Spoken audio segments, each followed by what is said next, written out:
talk about the subject that constantly keeps coming up in my life, and I mean, I've been going many different jobs, and sometimes or often I'm in touch with people who are like,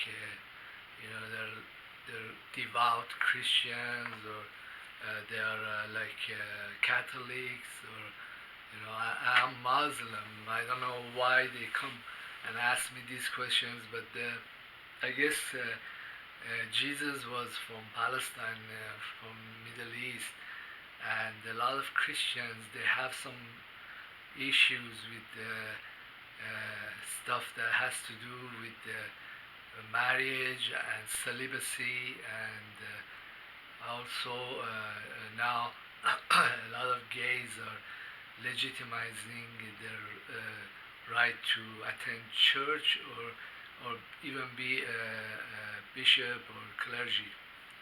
Anyhow, I have some opinions. I've talked about it with many people who are Christians, and they often like these ideas very much, and it kind of lights up their thinking. Okay, now I want to tell you that I don't believe that celibacy is something that Christ practiced at all, and I do not think that celibacy is anything Christian, or Christ didn't practice celibacy. He didn't teach celibacy, which is like it's a bogus practice that came later on, and I'll tell you why I think the reasons that led to this. And then, okay, so the reason I do not like celibacy, and I do not also like gays or sexual practices that are homosexual, I tell you right now. Okay, see, for example, when a person inhibits herself or himself from normal interaction with the opposite sex, like getting a girlfriend, or if you're a guy, or a girl getting a boyfriend, or getting married, or if the marriage is not working, a relationship, severing that relationship and going into another relationship. Okay, when you stop doing that, okay, part of your big part of your biology, for example, a guy, a big part of his psyche, or his inner need for pursuit of happiness is tied to these sexual urges, and sex as a species, or as a human being, is very significant, and there is a lot of decisions and actions that people take is in its essence, in its underlying current, is the sexual urge. Okay, but it's kind of been pretty made pretty, call it something else. Like for example, a lot of sales lady or salesmen, they use their charm or charisma to sell products. Most of the time, when you see an advertisement, is the you're attracted to the pretty blonde. Really, you're not attracted to the mouthwash. Well, kind of in the back of your mind, say, okay, maybe if I buy this mouthwash, then the pretty blonde will come to me too, or I will smell like her. If you're a girl. So when a person blocks that, it's like you're keeping a lot of wild dogs in your basement, keeping them hungry and angry. Okay, it's not natural. It violates natural law, natural way the human body is supposed to function and work. And also, I believe in the way Muslims think about relationship. Relationships are not something permanent.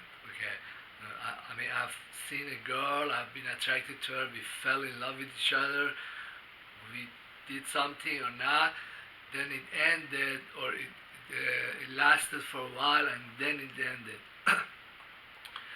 So not even marriages are something that's totally people have their heart in it at all times. It comes and goes. Some last longer. Okay, I think that many laws in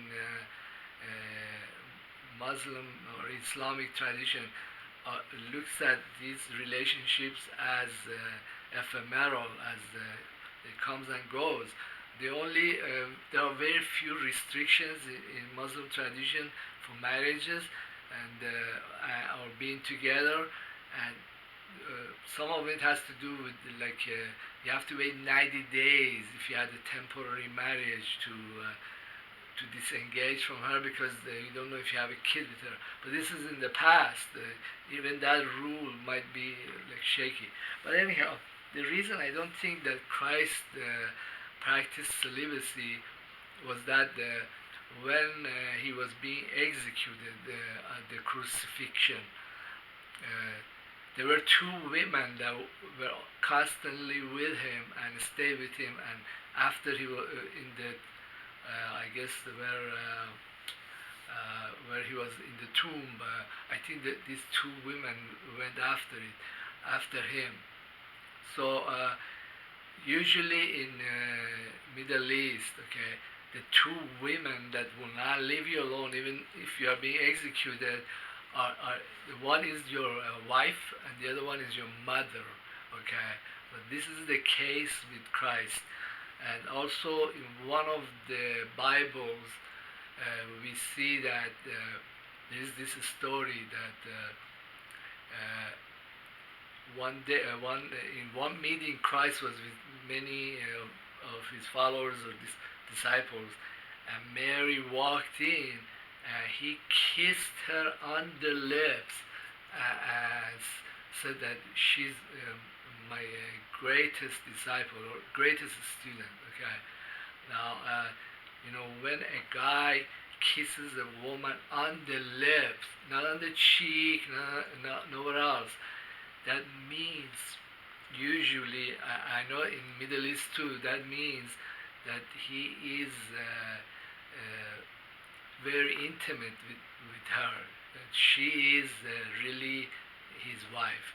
Okay, I mean I think that some of the Bibles they suppress that information, and you can see the reasons for this because the there is a passages in many Bibles that the disciples they were intensely competitive with each other, and you hear that they were asking Jesus who's the very best of us, and he washed their feet and said the one that's the humblest, but besides that, the Jewish men at the time, their society was very patriarchal.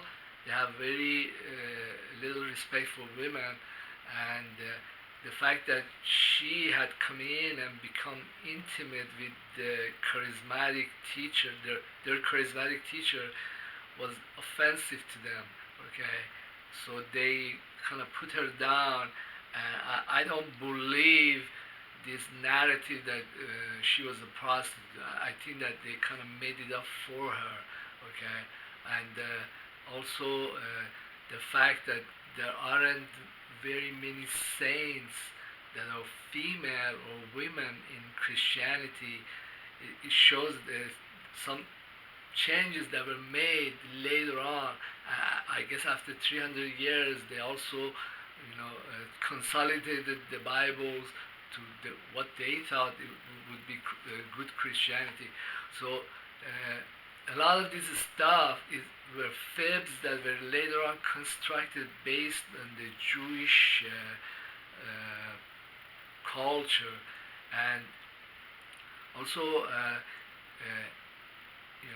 I don't myself think much of the Jewish male or man, uh, but they they themselves they think very highly of themselves. They usually become intellectuals or great thieves, or as the Jews of our time go, they become elites that secretly murder everybody else, or they publish false money, something like that.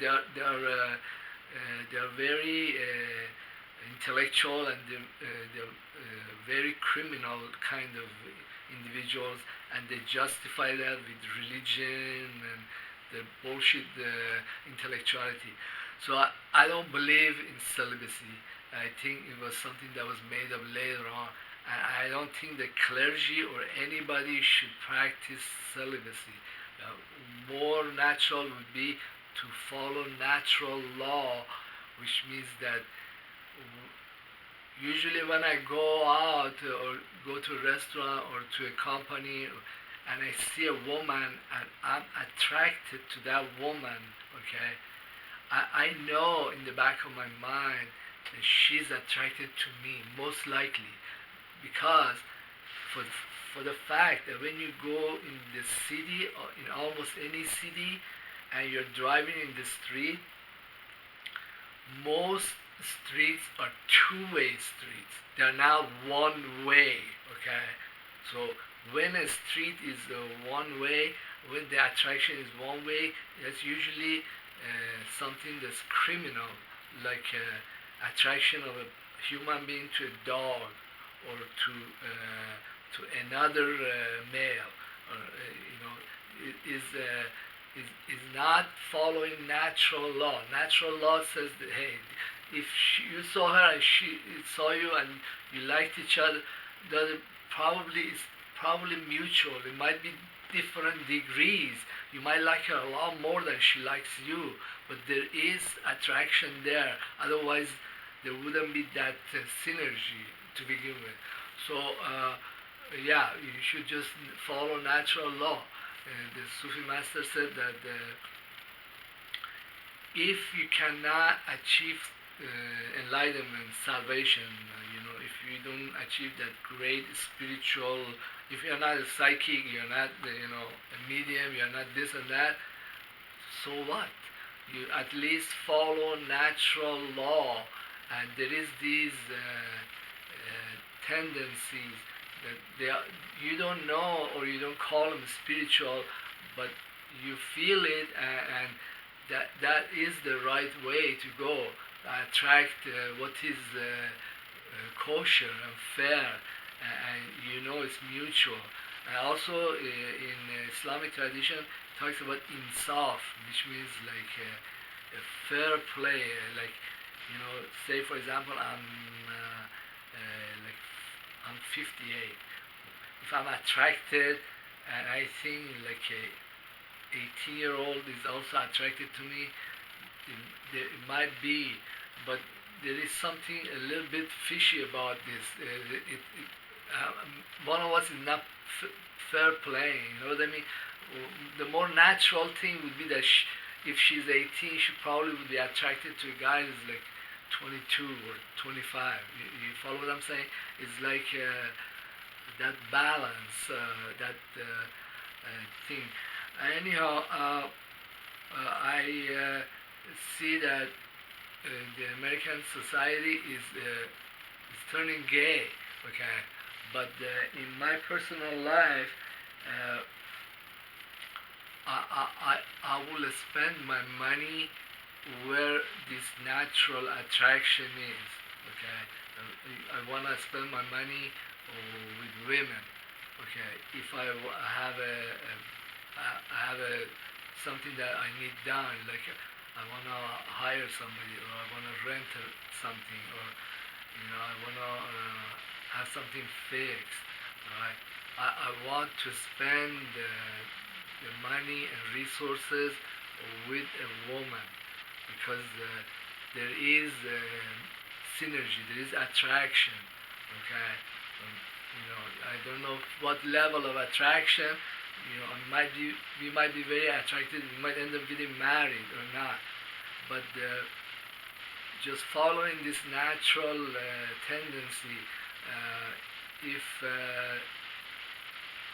if I see that there is a relationship is developing, is gay, the guy is gay, I'm not gay, I will stop it, and I will not spend money with this person. I will not hire him. I will not. The same goes with the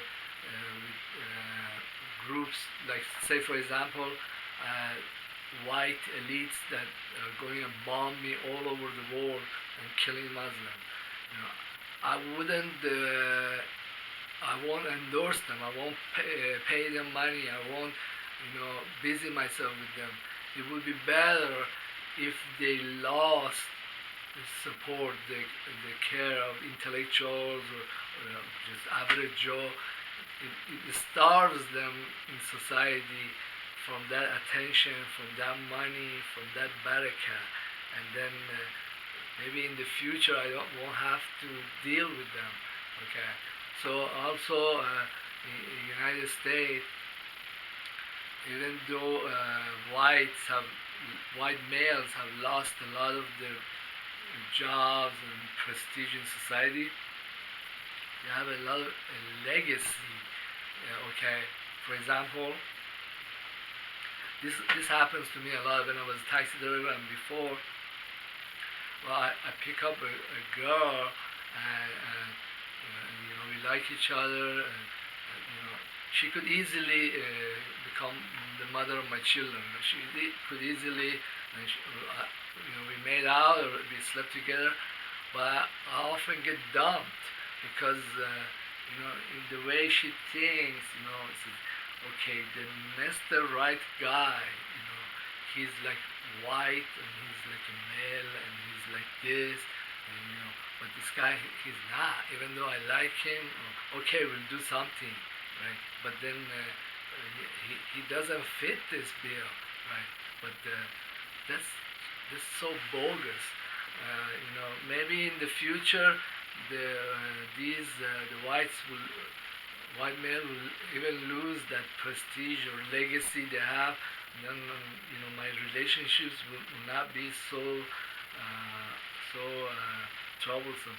Then the other problem I have is like white male, they're gay, and they think like, oh my God, I have this prestige, this guy, he's like a Muslim, he probably fall in love, he probably likes me, which is completely bogus.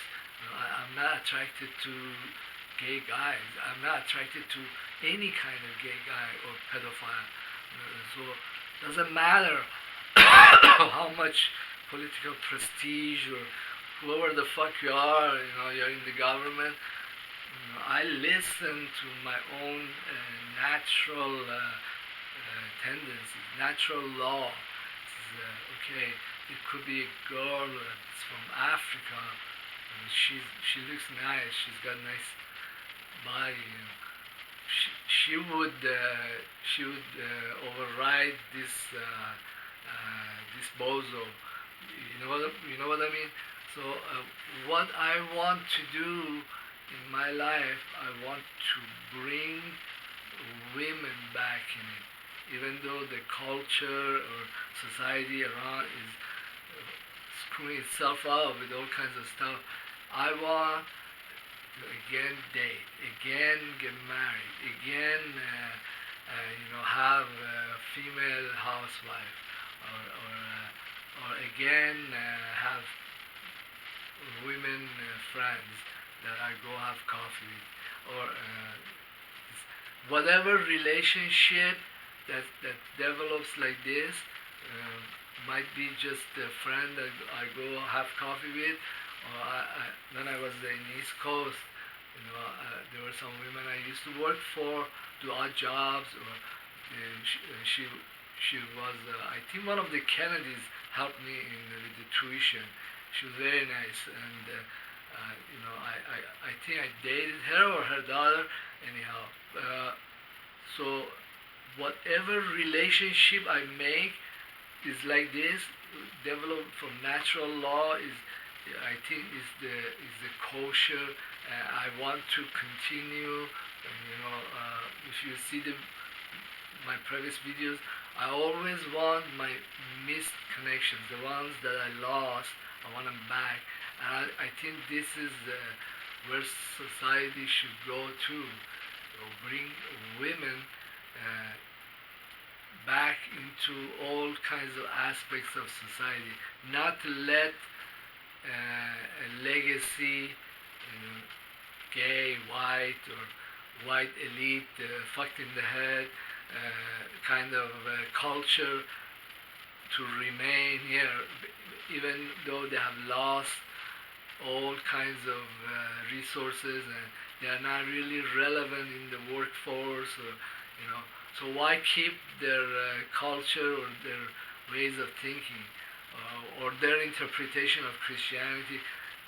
They are extinct or almost extinct animal. It's okay. I'm just gonna go with my natural tendencies or Muslim, and a woman could be from Somalia or from well, she will get my time and attention.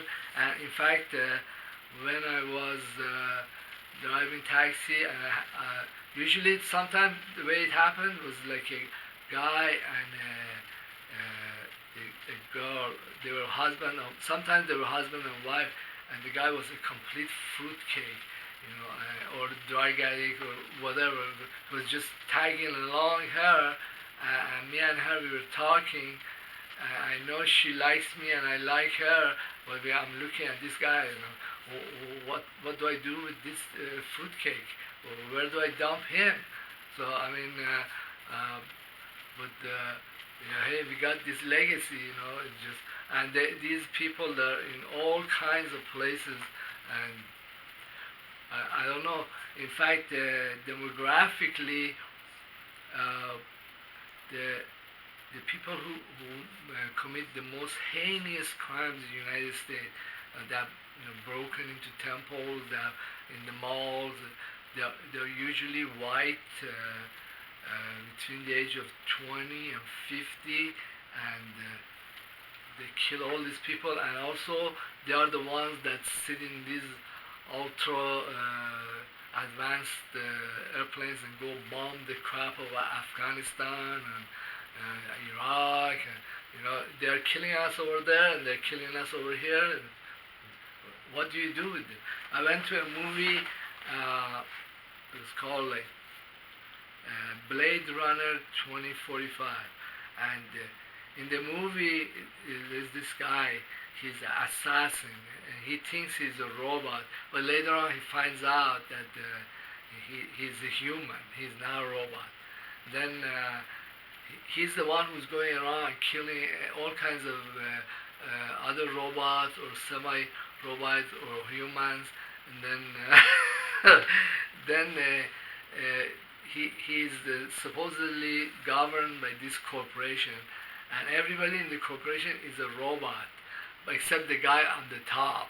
Okay, he's a human, and then what he does, he's the only one that's killing stuff.